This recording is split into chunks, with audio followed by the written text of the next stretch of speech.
بسم الله الرحمن الرحيم ثم بعثناكم من بعد موتكم لعلكم تشكرون وظللنا عليكم الغمام وأنزلنا عليكم المن والسلوى كلوا من طيبات ما رزقناكم وما ظلمونا ولكن كانوا أنفسهم يظلمون وإذ قلنا ادخلوا هذه القرية فكلوا منها حيث شئتم رغدا وادخلوا الباب سجدا وقولوا حطة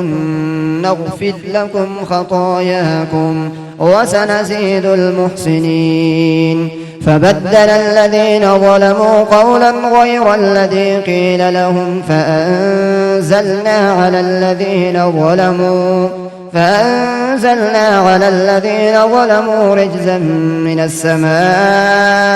بما كانوا يفسقون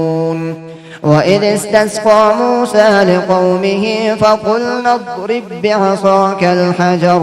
فانفجرت منه 12 عينا قد علم كل أناس